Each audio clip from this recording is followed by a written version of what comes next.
നമ്മുടെ അടുക്കളയിൽ സുലഭമായിട്ടുള്ള ഇൻഗ്രീഡിയൻസ് കൊണ്ട് ഒരു സ്വീറ്റ് കട്ട്ലറ്റ് ഉണ്ടാക്കാം. വരും.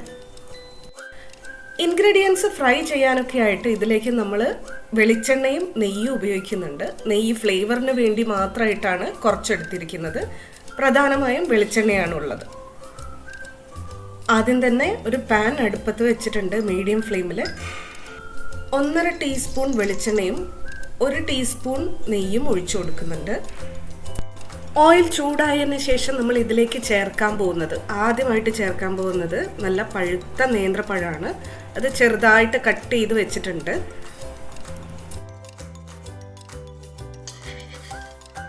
പഴം ചേർത്തിട്ട് എണ്ണയിലും നെയ്യിലും കിടന്ന് നന്നായിട്ട് ഉടയുന്ന പരുവത്തിന് വഴറ്റി കൊടുക്കുക.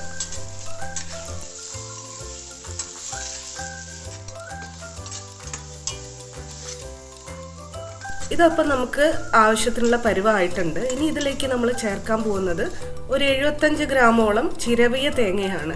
ചിരവിയ തേങ്ങ തന്നെ വേണം കേട്ടോ, കൊത്തിയെടുത്തതാവാൻ പാടില്ല.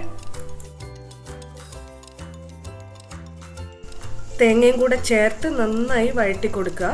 തേങ്ങയുടെ പച്ചമണം മാറുന്നത് വരെ വഴറ്റണം. അതൊരു ചെറുതായിട്ട് അതിൻ്റെ വൈറ്റിഷ് കളറൊന്ന് മാറി ഒരു ലൈറ്റ് ബ്രൗൺ കളർ ആവുന്നത് വരെ നമുക്ക് വഴറ്റി കൊടുക്കണം. ഇതായപ്പോൾ തേങ്ങയൊന്ന് നന്നായിട്ട് വാടിയിട്ടുണ്ട്. ഇതിന് ശേഷം നമ്മൾ ഇതിലേക്ക് ചേർക്കാൻ പോകുന്നത് ശർക്കരയാണ്. ഞാൻ കുറച്ച് ശർക്കര, ഒരു 3 ടേബിൾ സ്പൂണോളം ശർക്കര ചീകി വെച്ചിട്ടുണ്ട്. ഇത് ചേർത്ത് കൊടുക്കാൻ പോവാണ് കേട്ടോ. ശർക്കര നന്നായിട്ട് ഉരുകി വരുന്നത് വരെ വഴറ്റി കൊടുക്കുക. നന്നായിട്ട് ഇളക്കി കൊടുക്കുക.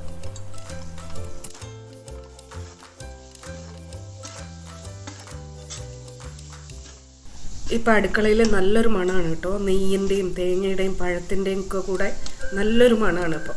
ഇനിയിപ്പം നമ്മൾ അടുത്തത് ചേർക്കാൻ പോകുന്നത് അവിലാണ് കേട്ടോ. അവിൽ നമ്മൾ നല്ല വെളുത്ത അവിലോ അല്ലെങ്കിൽ മട്ടയുടെ അവിലോ ഉണ്ടെങ്കിൽ നനച്ചൊന്നും വെക്കാതെ നേരിട്ട് ഇതിലേക്ക് ചേർക്കുകയാണ് കേട്ടോ. അവലിൻ്റെ കൂടെ തന്നെ ഞാൻ ചേർക്കാൻ പോകുന്നത് ഉപ്പ് ചേർത്ത് വേവിച്ച് വെച്ച ചെറുപയറാണ്. അത് തലേ ദിവസം കുതിർത്ത് വെച്ചോ അല്ലാതെയോ എങ്ങനെയായാലും ഈ ഒരു പരുവത്തിനായി കിട്ടിയാൽ മതി, ഈ ഒരു വേവിനായി കിട്ടിയാൽ മതി.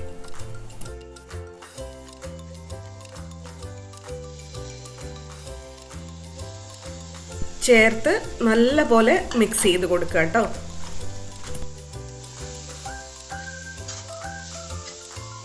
ഇനി ഇതിലേക്ക് നമ്മൾ ചേർക്കാൻ പോകുന്നത് 2 പൊടികളാണ്. ഒന്ന് ഏലക്കാപ്പൊടി, ഒരു 1/4 ടീസ്പൂണിലും കുറച്ച് മേലെ നിൽക്കുക വേണം. പിന്നെ ജീരകത്തിൻ്റെ പൊടി ഒരു 1/2 ടീസ്പൂണോളം വേണം. ഇത് രണ്ടും ചേർക്കുന്നത് ഏലക്കായ ഫ്ലേവറിന് വേണ്ടിയിട്ടും ജീരകം ഫ്ലേവറിന് വേണ്ടിയിട്ടും ചെറുപയറിനെ കൊണ്ടുണ്ടാകുന്ന വയറ് അസ്വസ്ഥത മാറാൻ വേണ്ടിയിട്ടുമാണ്.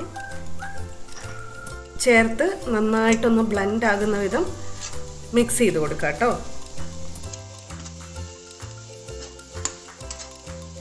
ഇതെല്ലാം നന്നായിട്ട് ആ ഫ്ലേവറൊക്കെ നന്നായിട്ട് ബ്ലെൻഡ് ആയിട്ടുണ്ട്.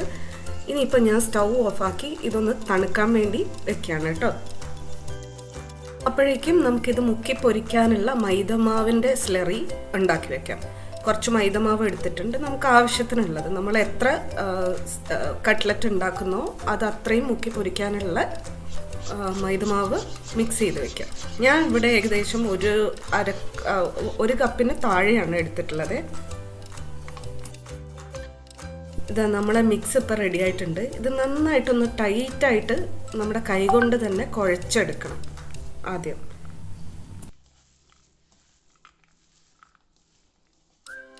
ഇത് കണ്ടോ, നല്ല ബൈൻഡിങ് കിട്ടിയിട്ടുണ്ട് അതിന്. ആ പഴവും എല്ലാ ചെറുപയറും എല്ലാം കൂടെ അവിലും തേങ്ങയെല്ലാം കൂടെ ചേർന്ന് വരുമ്പോൾ നല്ല ബൈൻഡിങ് കിട്ടിയിട്ടുണ്ട്. ഇനി ഇത് കൈ വെള്ളയിൽ ഒതുങ്ങുന്ന തരത്തിൽ ഒരു കട്ട്ലറ്റിന് എത്ര വേണോ അത്രയും ഒരു പാകത്തിന് ഉരുളയെടുത്ത് ഉരുട്ടി ഒരു കൈവെള്ളയിൽ അത്രയും വരുന്ന പാകത്തിന് പരത്തി വെക്കണം.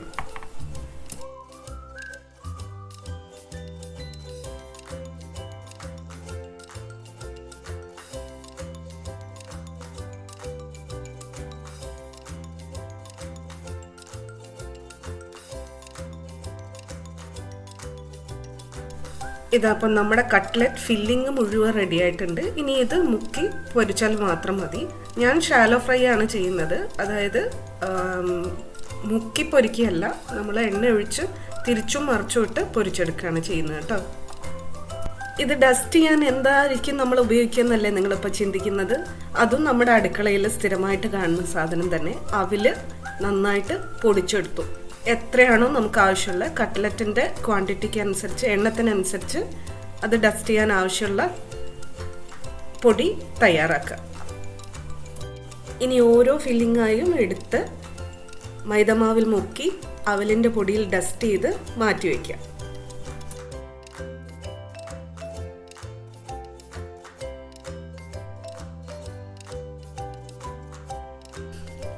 ഇപ്പം നമ്മുടെ കട്ട്ലറ്റ് എല്ലാം റെഡിയാണ്. ഇനി നമ്മൾ ഷാലോ ഫ്രൈ ചെയ്തെടുത്താൽ മാത്രം മതി കേട്ടോ. ഇനി ഒരു പാൻ അടുപ്പത്ത് വെച്ചിട്ടുണ്ട്. ഇതിലേക്ക് ഫ്രൈ ചെയ്യാൻ ആവശ്യമായ വെളിച്ചെണ്ണയും നെയ്യും കൂടെ ഒഴിച്ചു കൊടുക്കുകയാണ് കേട്ടോ.